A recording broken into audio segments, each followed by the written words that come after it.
Hi hello नमस्कार, कसे आहात सगळे? आशा करते सगळे मजेतच असाल. तर चला आजच्या ब्लॉगची सुरुवात करूया. ही मी साफ करून घेतली. जशी देठ असतात ती काढून टाकायची. प्रेरणा, ही टाकायची भाजी आहे, गावची रानभाजी. ती आज मी तुला करून दाखवणार आहे. ही मी साफ करून घेतली. त्याला देठ असतात ती काढायची, पानं पानं तेवढी घ्यायची.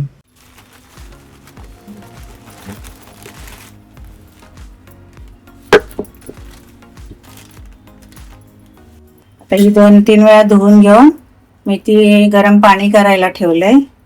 त्याच्यात उकडायला टाकणार आहे. ही आता दिसते एवढी, पण नंतर एवढीशीच होईल.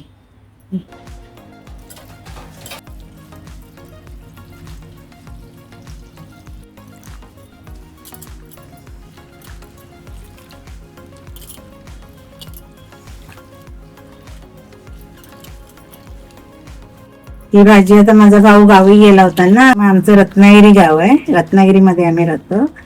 तिथून ही टाकायची भाजी आणलेली आहे. जशी माती वगैरे असते ना, जरा नंतर परत हे शिजताना मग 1-2 वेळा परत धुवायचीच आहे. ते आपण गाळून घेऊ. ह्या भाज्या ना अळू टाकायची. भरपूर रानभाज्या आता पावसाळ्यातून गावाला जास्त मिळतात. 1-2 श्रावणापर्यंत असतात. आता हे मी पाणी गरम करायला ठेवलंय. याच्यात थोडा वेळ जरा उकडून घ्यायची, म्हणजे त्याचा कडवटपणा असतो ना, तो जरा निघून जातो.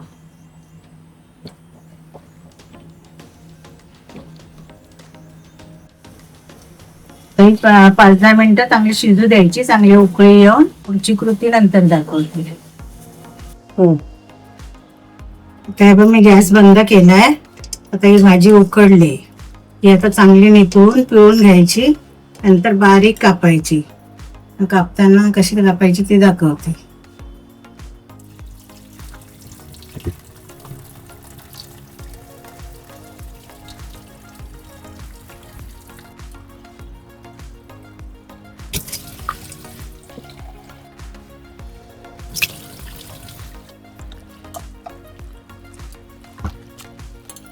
अशी चांगली घ्यायची, अशी साफ पिळून घ्यायचं, पाणी काढून घ्यायचं तिचं सगळं.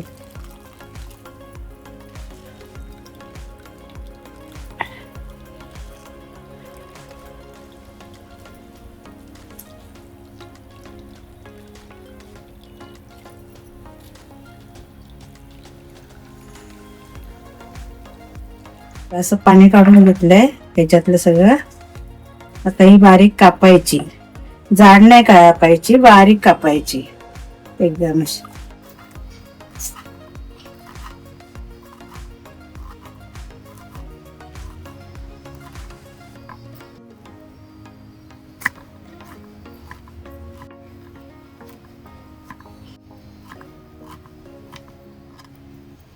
नंतर दाखवते मी कापून झाले की बारीक. वेळ लागतो. बारीक कापून घ्यायची, आबडधोबड नाही कापायची, पण बारीक कापायची. आता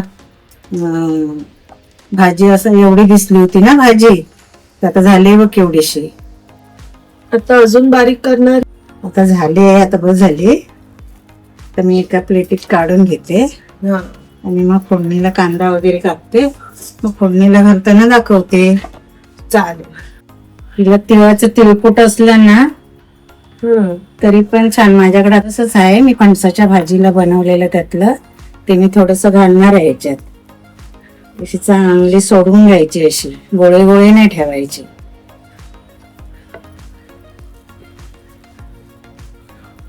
चांगली मोकळी करून घ्यायची. असे गोळे गोळे ठेवले ना तर ते गोळेच राहतील, मिक्स नाही होणार. हा, परतताना पण चांगली, म्हणजे ढवळली की सगळे गोळे मोडून घ्यायचे त्याच्यातले. ही फक्त गावालाच खायला भेटते भाजी. हो, ही फक्त गावचीच आहे, म्हणजे गावालाच. इकडे पण येते, पण इथल्या भाजीची आणि गावच्या भाजीची टेस्ट वेगळी असते. आता मी ठेवते आणि कांदा वगैरे कापून झाला की फोडणीला घालताना दाखवते मग. ही भाजी आता बारीक करून घेतली ना, ती भाजी आणि हे मी मिडियम 4 कांदे घेतलेत, 4 मिरच्या घेतलेत आणि 10-12 लसणीच्या पाकळ्या घेतलेत फोडणीला. आता फोडणीला घालूया. तेल घालते. तेल जरा जास्तच टाकायचं. आणि लसूण ठेचून घेतले. ठेचलेल्या लसणाची चव चांगली लागते. लसूण जरा जास्तच घालायचा या भाजीला. कढीपत्ता टाकते.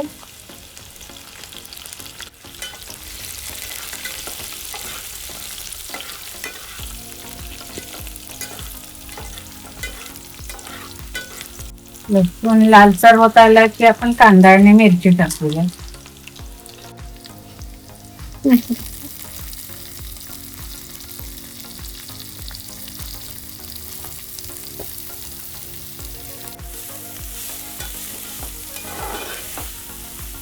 थोडं मीठ टाकते मग लवकर नरम होईल.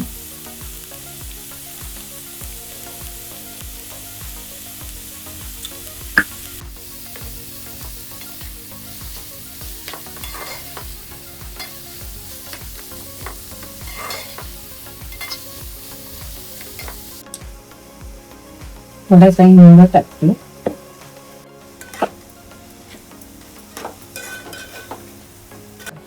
आता कांदा जरा नरम पडू दे, म्हणजे शिजू दे चांगला. तोपर्यंत झाकण मारून ठेवते 2 मिनिटं.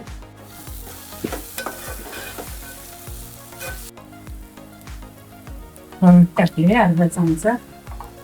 हे मी फणसाची भाजी केली होती ना मागे, त्याला मी हे तिळकुट बनवून ठेवलं होतं, ते मी आता ह्याच्यात आहे ते थोडस घालते.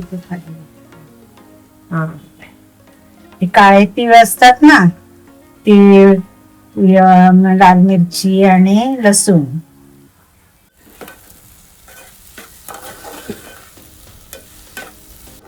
मसाला वगैरे काय नाही. मसाला नाही, मिरची टाकली ना आणि त्याच्यात परत त्या जे तिळकुट टाकलंय ना मी, त्याच्यात लाल मिरची आहे वाटलेली त्याच्यात. आता ही भाजी टाकते.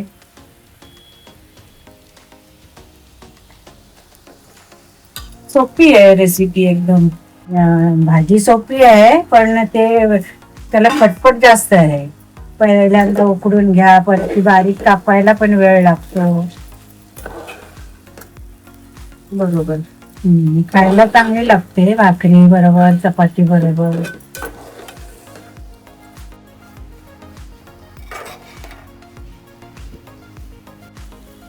झालं आता ते 2-3 मिनिटं जरा वाफ येऊ दे. जरा थोडस खोबरं टाकूया, मग बंद करूया. ताई बघा, ताई झाली काय बघूया. ताई झाले.